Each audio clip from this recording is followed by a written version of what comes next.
Hey, what's going on, guys? Alex here with TFL Bike, and we've got Case behind the camera, and we're doing a This Just In on one of my personal bikes. So this one's gonna stick around for a while, hopefully. Yeah. But this is my Aprilia RS660 that I picked up back in September and haven't shown to you guys yet. Yeah, it's a 2022 RS660 Stars and Stripes color scheme, which is pretty sweet. And this is a bike that you're buying so that you can use it as a track bike. But let's talk first, before we get into kind of all the specifics of how you're going to use this bike, let's talk about some of the details on what this motorcycle is made up of. So what's the power figures? Yeah, so this is powered by their 660cc parallel twin, which is shared with a few other bikes like the Touareg 660 and the Tuono 660. So it's their middleweight sport bike. Parallel twin makes 100 horsepower, both in this and the Tuono. If you get the Touareg, the adventure bike, makes a little less at 80 horsepower. I forget the torque figure, but that's all right. But yeah, these parallel twins have really been taken off. The R7 has been super popular. The Twins Cup in Moto America has been really popular. And yeah, I came off an R6 before. This is definitely slower than my R6, but nowhere that you can't say at all that it's less fun than the R6. It is super, super fun. Well, why don't we go ahead and fire it up and show what this sweet aftermarket exhaust sounds like? Yeah, let's go for it.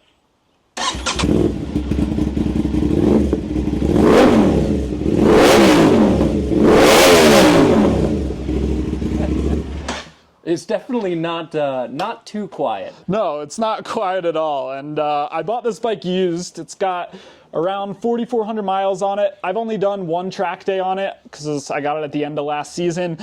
So I've only ridden this bike like 80 miles, and those are all track miles. But the SC Project exhaust that's on here came with the bike. A lot of the parts, I'll go through what's all been done to it, but a lot of these parts were installed by the previous owner, and I love this exhaust.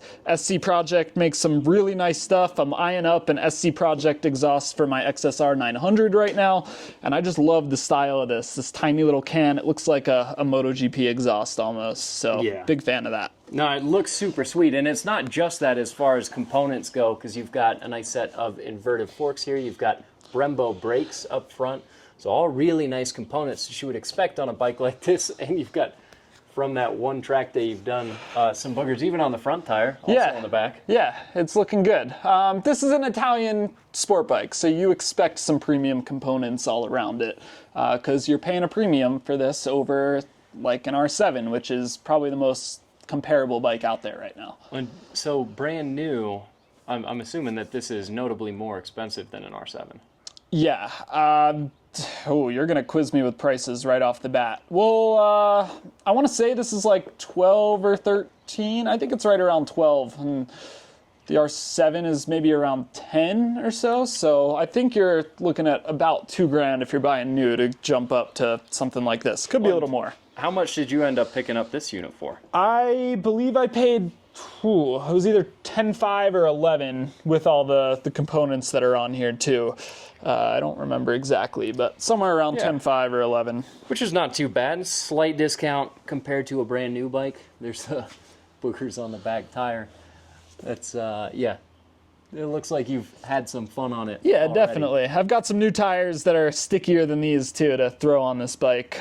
Some, what are they? Michelin Power Slick. It's whatever their track day tire is that's still DOT legal. So I'll be able to throw that on, and they're still sticky enough where they require warmers, but I won't need to swap tires every time I want to ride this into work. Yeah, so you'll actually be able to ride it on the street. And another thing too, while I'm thinking about it, and that we should always bring up, is that our friend Scott over at Rider Justice has been working with us since day one.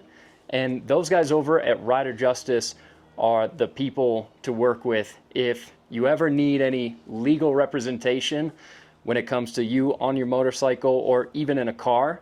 Those are the guys to reach out to. So make sure you call Scott first if you ever need that kind of service. His link is in the description, as is with every video we do on this channel. So if you're ever needing his info, just check the description and all that stuff's right there for you.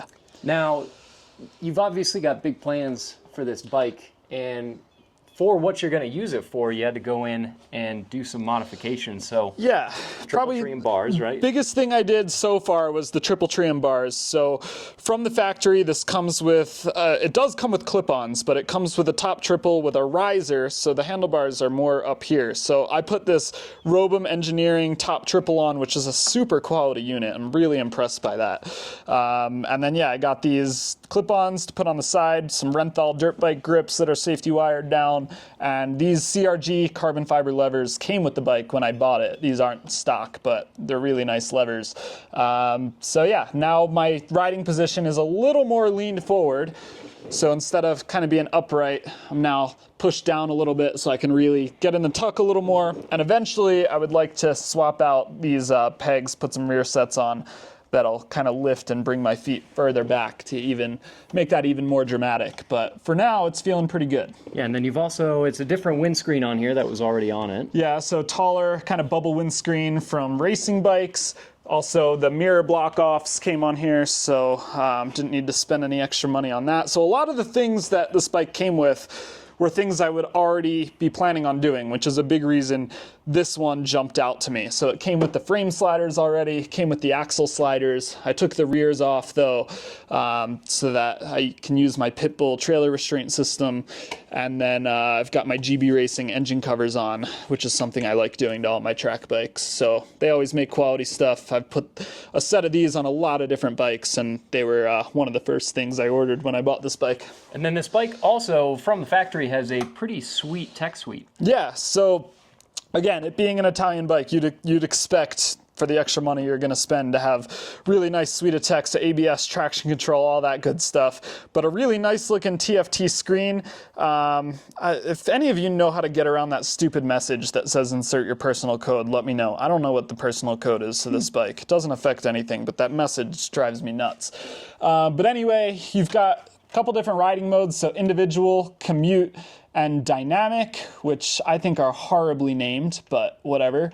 And then you can go into the menu. There's this little D-pad here, and we've got a couple different options. So I'm in road mode right now, but I can change that to race mode, and that'll give you a lap timer and different riding modes. So now you can see the modes change from time attack to challenge. And then you can use this paddle over here, which is one of my favorite features on this bike, to, if you look here, you can adjust the traction control on the fly. So that's cool. If there's different modes, if you're going into a certain part of the track where maybe you want some more intervention. Exactly. You can just bump that up a few times, give yourself some more, and then if there's a part of the track you're really comfortable on and you don't need as much, you just paddle down a couple times and that'll change everything. So big fan of that. Lap timer, which is not GPS controlled. I think the bike needs to be running. It's just a headlight lap timer. But that's pretty fun. It actually keeps track of your best lap times too. So, you don't need to go in and spend hundreds on a lap timer after. It'll just kind of keep all your lap times there. And it actually shows you your lean angle too, your max lean angle, which is sweet, and top speed. So you can see there, about 128, 130 miles an hour is what I was topping out at Pueblo Motorsports Park. So yeah, really impressive set of tech on the dash. Yeah, and on top of having a lot of really good tech, in my opinion, it's also a really well-styled bike. Not only does it have this rad Stars and Stripes red, white, and blue color scheme, which for some reason Alex didn't really like. Yeah. But it's also got really cool bodywork. I love the way that the tail of this bike is put together. It looks like something off a fighter jet. Yeah, so this little tail section here is actually part of this Stars and Stripes limited edition, this cool taillight cowl. So for 2022, they did a limited run of these, what they call Stars and Stripes edition, RS660s, and it was basically to celebrate the success that Aprilia had in Moto America Twins Cup. So the race bike had a very similar livery to this. And when I was shopping for these, I was looking at all the different colors they made, and basically this was my least favorite color scheme that was available. I wanted everything but this, but I was looking at all the bikes in Denver, and this was kind of the best price and the best components. It was the best package for me for the money I wanted to spend, besides the color. But then I got it home, got it out on the track, got some pictures taken of me, and man, I am so glad I got this color scheme. It is really, really awesome. I am too. Stars and stripes is the way to go. Yeah, I know you like that. Also, is this supposed to be a seat? No. So there is a passenger seat you can put on here. So because this is kind of it's padded. It's padded. You definitely wouldn't want to sit on it. No, but yeah, so some of the bikes will have a more traditional seat on the back here, but some of the limited editions they ship with this kind of cool cowl. And I don't usually throw passengers on my bike. I don't even think this has passenger pegs anymore. It doesn't. It doesn't look like it does. So. And then are these tank pads, is that something that comes on the bike from the factory? Nope, this doesn't come from the factory. These are tech spec tank pads, which if you're shopping for tank grips, these are my favorite brand. And the previous owner put these on. So again, one more thing I didn't have to spend a couple $100 on that I would have done anyway. Big time. Well, basically, we just wanted to do a little behind-the-scenes video to show one of the new bikes that we have kicking around here that you're going to definitely see more videos on coming up soon.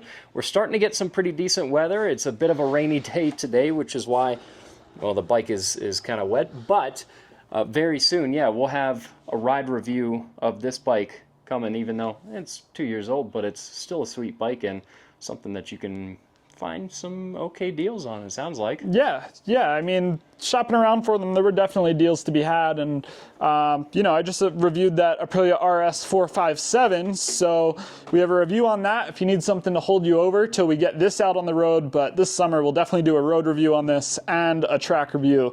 And I want to know how you think this bike rides. So I think we're going to have to throw you on this at some point, too. I like the way it sounds, so I'm sure I wouldn't hate the way it rides. Yeah, exactly. He's not a sport bike guy most of the time, but you can Stars and Stripes and the sound of this, I think he'll be a fan. You can see my garage that Alex has pulled his bike into is full of just about everything you can imagine other than sport bikes. Yeah. So, yeah. Yeah, not a huge sport bike guy. No, but we're going to get Case some seat time on this and see what he thinks, because I think that needs to happen. Yeah, so let us know in the comments below if there's particular videos you want to see with this. Alex has done a couple track riding videos in the past, so could potentially do one of those, even though it's like tens of people that show up to no one watch cares track about videos. those, but I like making them, and I'm at the track anyway, so it's not hard to throw a camera on and please the 4 people that want to see that kind of video. So yeah, we'll make that happen. But I think the street ride review is going to be, you know, it's going to be probably the more popular one. Big time. So that's all coming down the pipeline. Let us know what you think in the comments below. We'll see you in the next video.